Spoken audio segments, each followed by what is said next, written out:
So today let's do a little science class. Unless you've studied cows in science or have done your own research or grew up on a dairy farm, you probably wouldn't have the slightest idea of what's going on inside a cow. Now, I've heard about it for years, and I thought I had a general idea, but I came to find out that I really did not understand correctly what was going on inside a cow. So to begin with, I will say that I always heard and thought that a cow has 4 stomachs. How about you? Yes? Well, it's not so. It's not so. Cow has only 1 stomach, but it has 4 processing compartments. So somewhere along the line, somebody had the right number 4, but they used also the word stomach, or I heard it wrong and I heard 4 stomachs. Well, 4 compartments in one huge stomach. All those compartments, they do have names, but we're going to refer to them by numbers. It's going to be compartment 1, 2, 3, and 4. So, the simple and short version of the process of the digestion of a cow goes like this. Food goes into the mouth of the cow, and after a little chewing, the food then is swallowed. And it's initially treated in compartments number 1 and 2 by bacteria and fungus. Then when the cow's at rest, that same food which has been treated comes back up into the cow's mouth and is then well chewed and is swallowed again, then gets its last treatment in compartments 3 and 4. Now, number 4 we could think of as the true stomach of the cow, where the food gets treated with the cow's own acids and enzymes along with the bacteria that you would find in compartments 1 and 2. Compartments 1 and 2, there's no of the cow's own acids and enzymes. It's just strictly bacteria. Now, compartment number 1 is about 49 gallons. Have you ever seen a 50-gallon barrel? 50-gallon drum? That's the size of just compartment 1 in the cow's stomach. 184 liters. Compartment number 2 is about a little over 4 gallons, 16 liters. It's one of the most dense bacteria habitat in the entire world. There are up to 300 billion bacteria, not in the entire stomach, in 1 ounce of liquid. 300 billion bacteria in 1 ounce of liquid. You know what an 8-ounce cup of juice is? Well, 1 ounce of that in the cow's stomach has 300 billion bacteria. So that means if you were to take the gallons, over 50 gallons, that means that in compartments 1 and 2 there are nearly 4 quadrillion bacteria.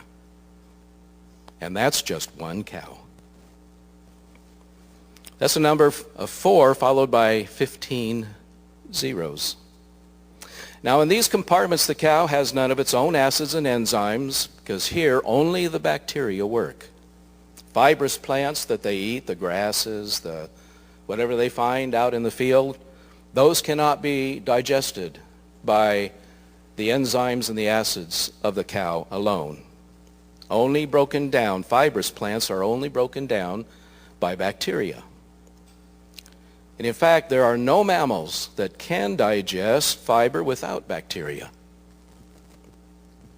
So maybe some of you are starting to think, probiotics. You ever heard of probiotics? All right, you go to the supermarket and you get probiotics to help with digestion. Well, did you know that really all you're buying is all this bacteria that you're going to put into your stomach to help your digestion? Well, that's compartments number 1 and 2. Compartment 3 holds only about 8 liters or 2 gallons.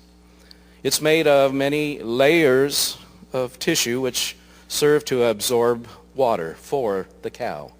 The cow has to derive some benefit for itself.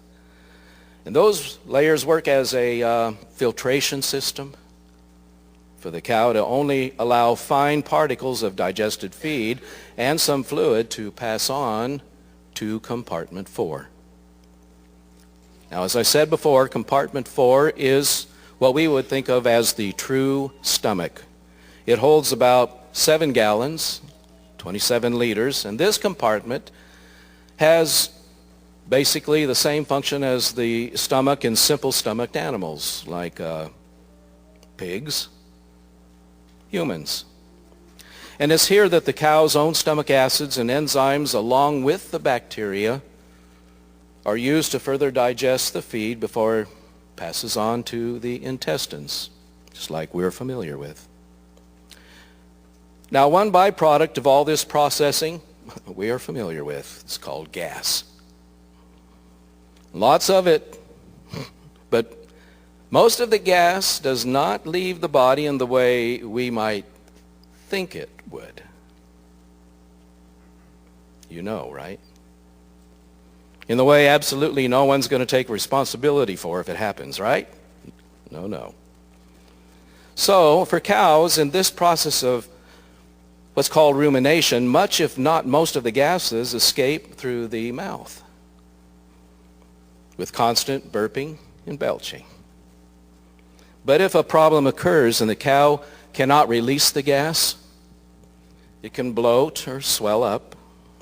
And if the bloating continues without being fixed, the cow will die for lack of oxygen because the pressure on the lungs because of the food and the gas that cannot be released, keeps the lungs from working, and the cow cannot breathe.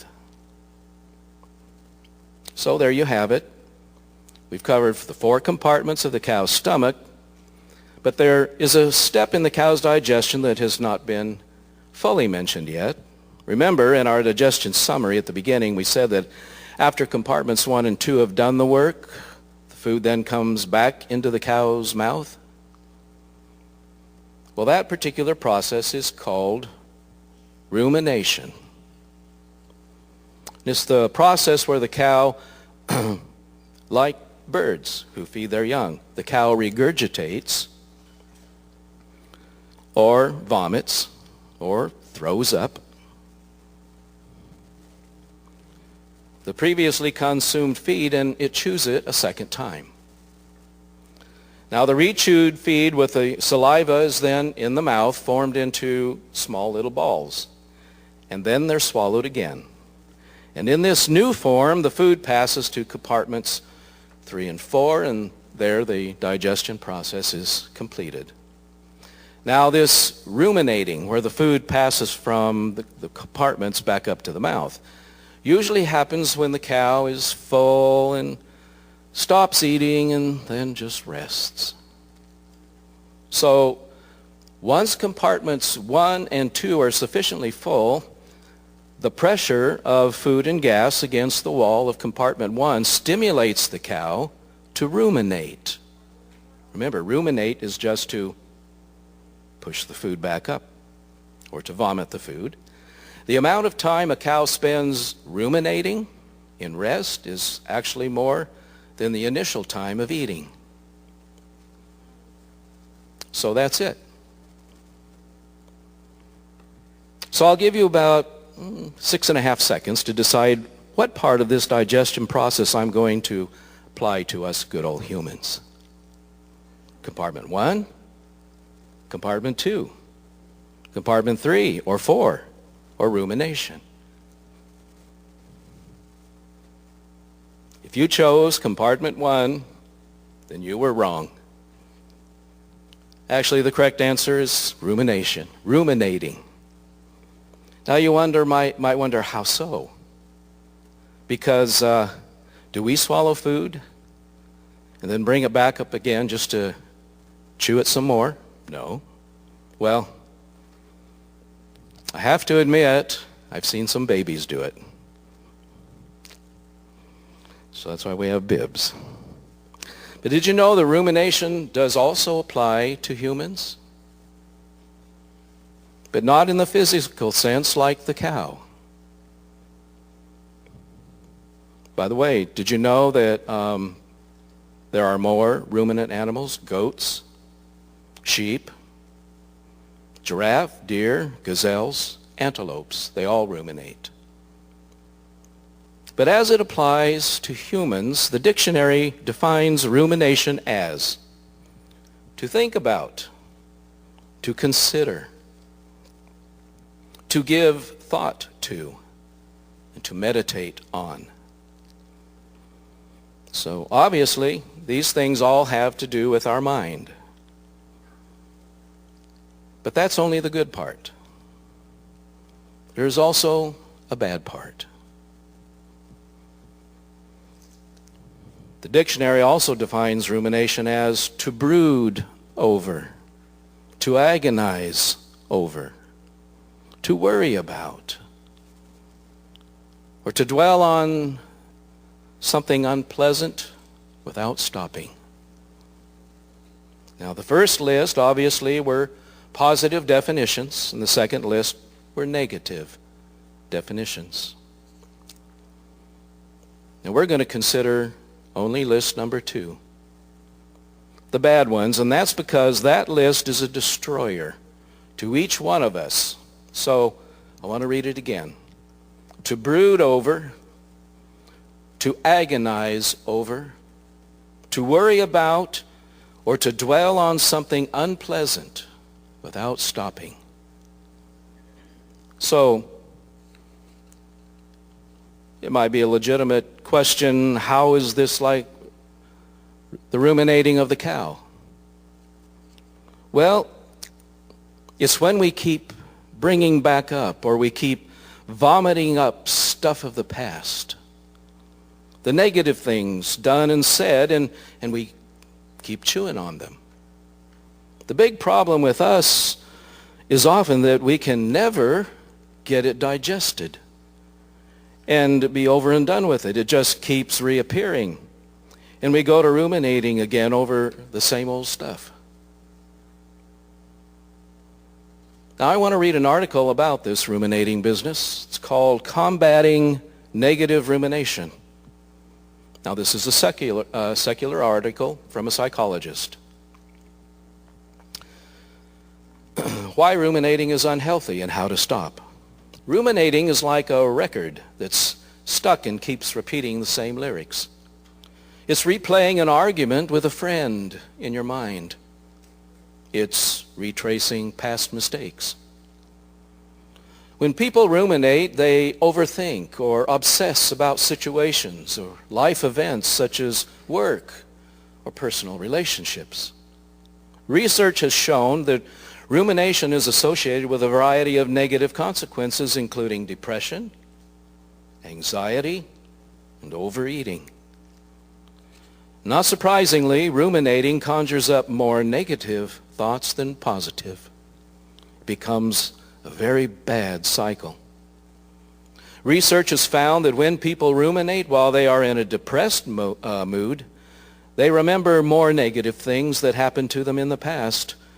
They interpret situations in their current lives more negatively, and they are more hopeless about the future. Rumination also becomes the fast track to feeling helpless. Specifically, it paralyzes your problem-solving skills. You become so preoccupied with the problem that you're not able to push past the cycle of negative thoughts to arrive at an answer. It can even turn people away. When people ruminate for an extended time, their family members and friends become frustrated and may pull away their support. Women seem to ruminate more than men. Why? I think this is a legitimate statement. Part of the reason is that women tend to be more concerned about relationships.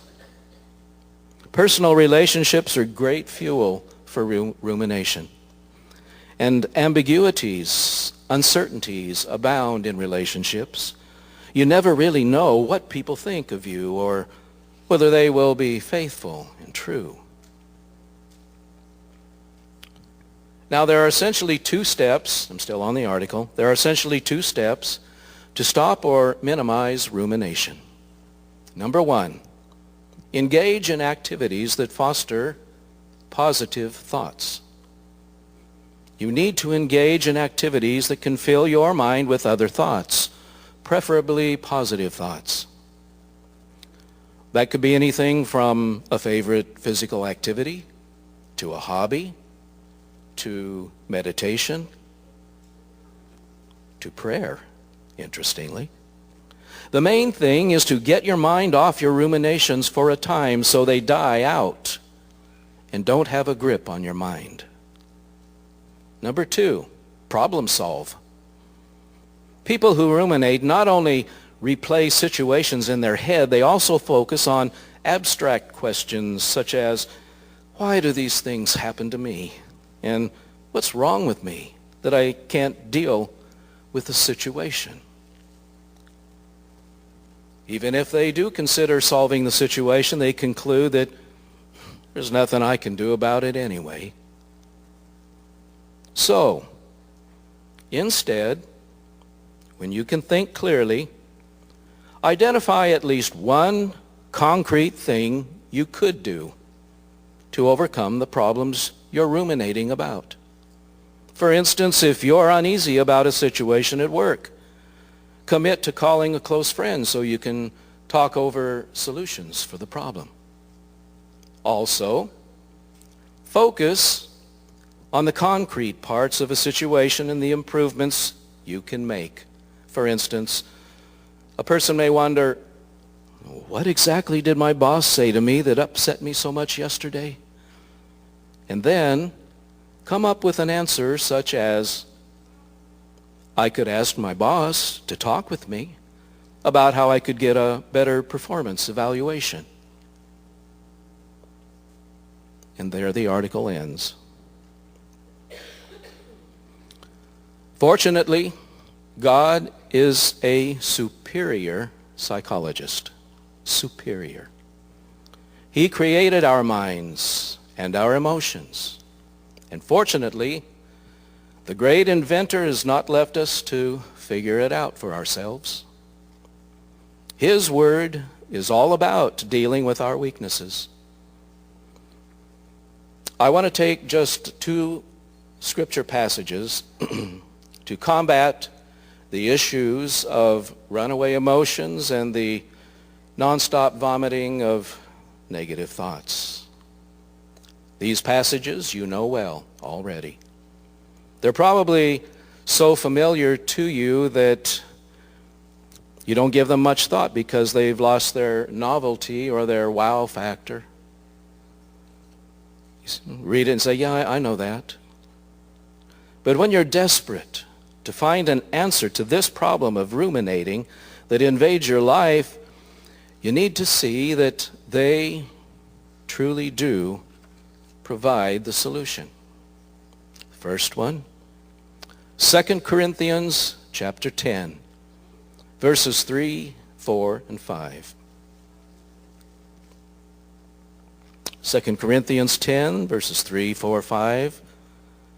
You'll recognize it. For though we live in the flesh, we do not wage war according to the flesh. The weapons of our warfare are not the weapons of the world. Instead, they have divine power to demolish strongholds.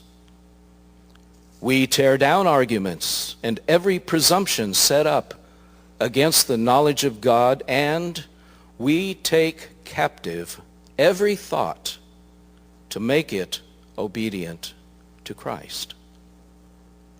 And secondly, Philippians 4, verse 8. And now, dear brothers and sisters, one final thing. Fix your thoughts on what is true and honorable and right and pure and lovely and admirable. Think about things that are excellent and worthy of praise. Now, both passages make the claim that you do have the ability to stop the thought processes that tear you down. About 10 days ago, Irene and I were traveling through downtown on our way back from the Duluth Children's Camp with Viviana. And we came through the middle of town. And as we were going around the Grady Hospital curve, off to the left, there's this smokestack. And this smokestack's been there ever since I've been in Atlanta, 30 plus years. And it had, I think, the name of a company on it of some sort. Can't remember now.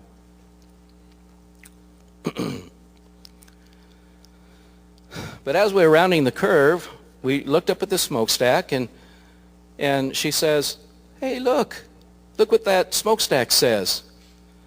Just be nice."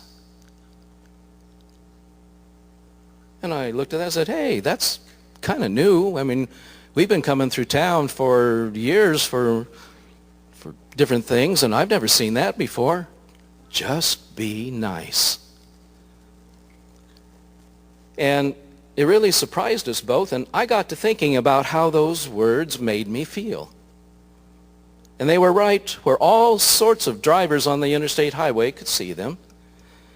And it felt as though if I were an angry driver, that I just might consider toning down my emotions a bit behind the wheel. Just be nice. Oh, okay. Well, I can give that a shot. So I saw how that suggestion could have an effect on people. Now, there have been other sayings beginning with the word just. Does anybody know what the most famous one is? Just do it. From who? Nike. Nike, just do it. But there was another campaign that began with the word just. Another slogan, another phrase. Back in the 17 and 1800s, laws were issued against opium in China. It's estimated that by 1838, in spite of these laws in China, there were 4 to 12 million opium addicts. In the United States, as it became settled to the West in the 1800s, governments were finding it necessary to implement laws to prohibit the use of hard drugs. Even so, for more than 100 years, drug use grew in the U.S. It was nearly impossible to stop all illegal drugs from entering the country. There were just too many miles of borders, too much demand for the drugs, which meant great wealth for the drug dealers. Consequently, by the 1960s, which was my time of high school and college, the drug culture was not only spreading, but it was literally killing. Cocaine and LSD and hallucinating or going off into trances with the thoughts of the mind becoming harmfully controlling. These became common subjects of the news in the 1960s. It was a time of totally out of control rebellion. Children against parents, people against their government. Common saying back then was, if it feels good, do it. And it required no assessment as to the consequences of a decision or an activity. And as long as tens of thousands of people were living by that same standard, then no one felt any guilt whatsoever for doing anything they wanted to do. It challenged and devastated an entire generation known as the baby boomers, who were those born for 20 years after World War II. Law enforcement was unable to keep the peace. And then, in the 1980s, a new way to wage war on drugs came about. A new slogan came into being to combat the recreational drug culture that was devastating so many young people. In 1982, wife of then President Ronald Reagan, Nancy Reagan, was visiting an elementary school in Oakland, California. And when asked by a young girl what she should do if someone offered her drugs, Mrs. Reagan said, "Just say no." And then was born the idea to promote Just Say No as a tool to use against illegal drugs. It was a way to combat the negative pressure of peers. You still might see occasionally a sign here and there that were put up along highways 30 years ago with those words. And it's exactly this method God has used to defeat the things that destroy us and to withstand Satan's skill in taking advantage of our weaknesses. God has given us to will. He's given us to decide, to use his methods. And the scriptures we just read are God instructing us to do it his way. James chapter 1 verse 22 says, don't just listen to God's word. You must do what it says. He was the original Mr. Nike. Just do it. So, do what? Philippians 4:8. You fix your thoughts on what is true and honorable, right, pure, lovely, admirable. Think about things that are excellent and worthy of praise. And how am I going to do that? 2 Corinthians 10:5. You take every thought captive to make it obedient to Christ. And please, don't make God to be a liar. Because it is written in John 1, verse 12, to all who did receive him, to those who believed in his name, he gave the right to become children of God. So you have two things it takes to conquer. Number one, you have first the right to conquer.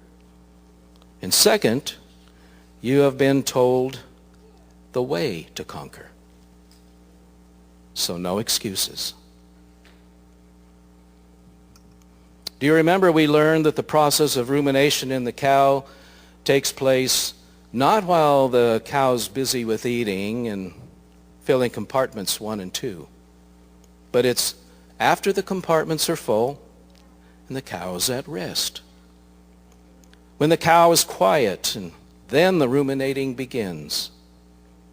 That's a perfect picture of us. Not when we're busy do the old things trouble us, but when we become still and quiet, then the old destructive thoughts begin to come, and we bring up or we vomit again the troubling things, and we ruminate, and we burp, and we belch, and we burp some more. And what a stink the gas makes. From all our ruminating, all this when our dear Lord is longing for the sweet aroma of incense, our prayers.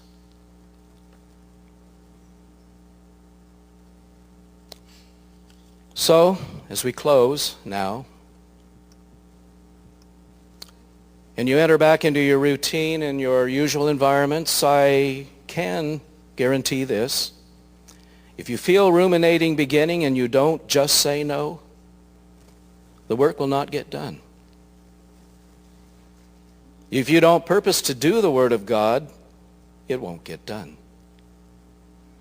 Not because God is mean and sadistic and wants to make a fool of you, but because He wants you to be strong and take full advantage of your rights in His kingdom. You take every thought captive to make it obedient to Christ. And then you fix those thoughts on what is true and honorable, on what is right, on what is pure and lovely and admirable. Think about the things that are excellent, worthy of praise, and you will bring about a transformation. As Paul says, forgetting all that is behind, I press on. Forgetting all that happened in the past, I press on.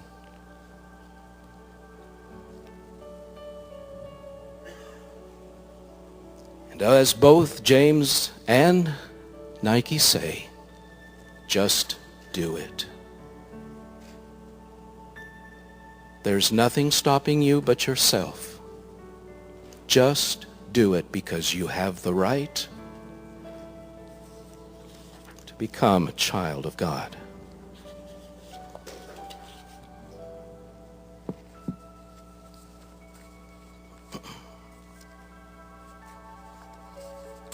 So today, as we close, stay encouraged. Just remember that Satan is like the lion that all he can do is roar unless you go near him or unless you open the door, but he can only roar. So you hear this big noise and you get all frightened, but it's only a noise. Don't let your mind blow it out of proportion. He cannot have anything of your soul.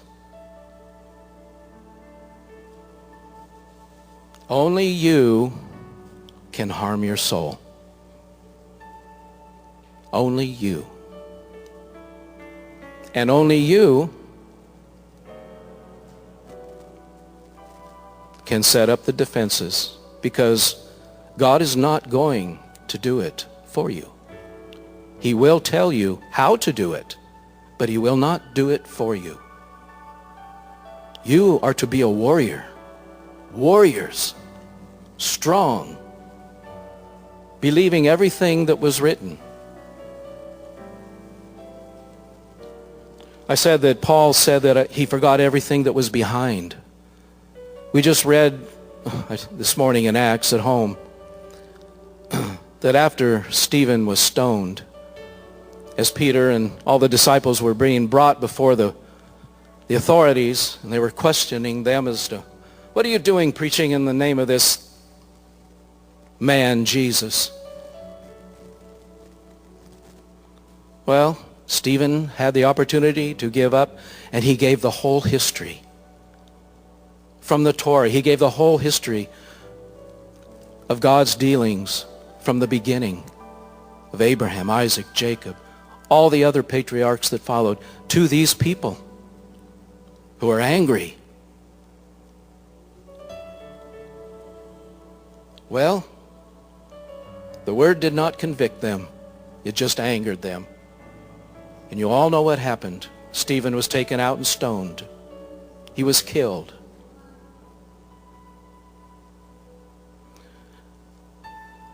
That was the end of a chapter. The very first verse of the next chapter was this.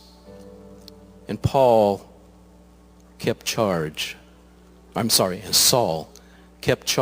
of the garments. This Saul who became Paul after his conversion.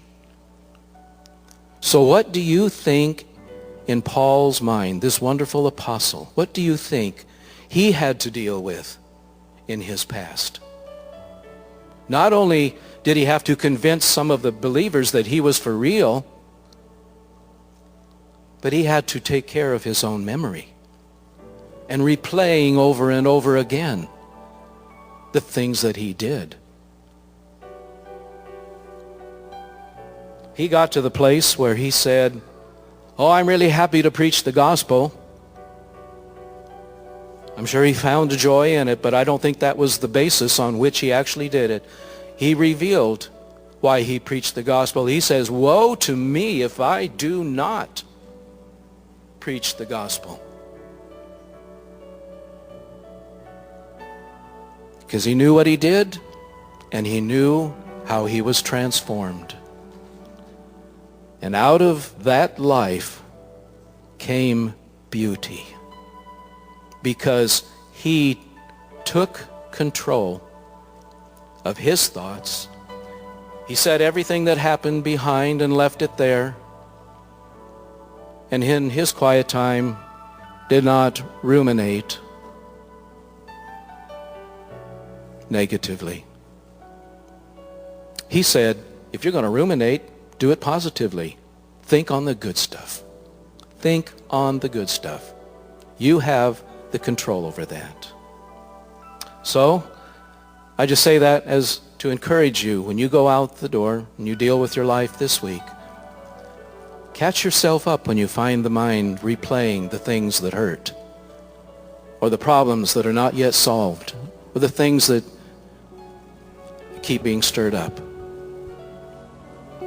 Just believe God's word and just do it.